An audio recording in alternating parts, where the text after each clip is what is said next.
On vient de voir Les raisins de la colère de John Ford, donc c'est un film des années 40, donc en noir et blanc. C'était bien mais long.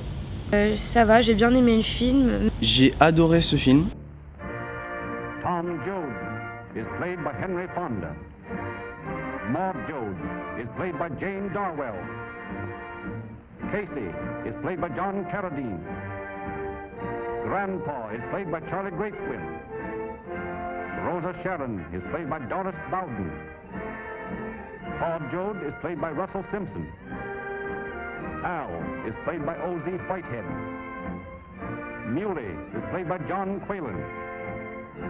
Connie is played by Eddie Quillen. And now, at last, the Grapes of Wrath is ready for the screen.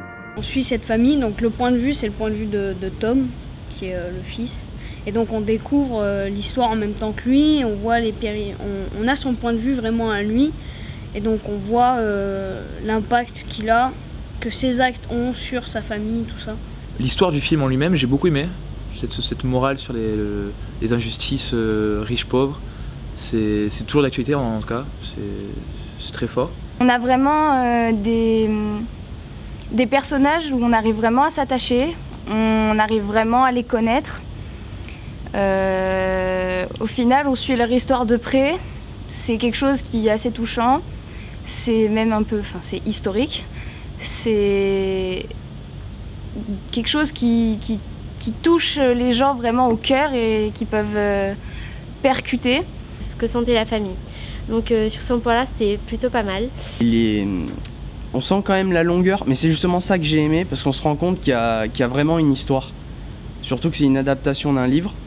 Donc on se dit pas quand même qu'on est resté 2 heures pour n'avoir rien écouté. Après il change pas mal d'endroits, donc ça peut un peu s'apparenter selon les moments du film au road movie un peu. Pour les angles de vue, je veux dire qu'ils étaient pas comme maintenant quoi. On voit bien l'évolution des angles de vue au fil des années quand même. Leur manière de filmer, tout ça, ça a bien changé. Le réalisateur a quand même fait... comment dire, il a quand même fait un boulot pour qu'on reconnaisse vraiment en quelle période on est. Par exemple, à un moment, on a un plan sur le ciel, et après, grâce au dialogue et tout ça, on comprend qu'en fait, il y a...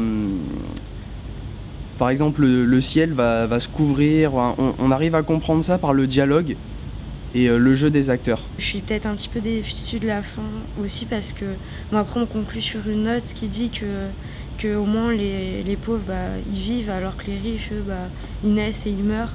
Au niveau de la technique, c'est excellent aussi. En tout cas j'ai bien aimé, même si c'était long. Non mais sinon c'est un grand film.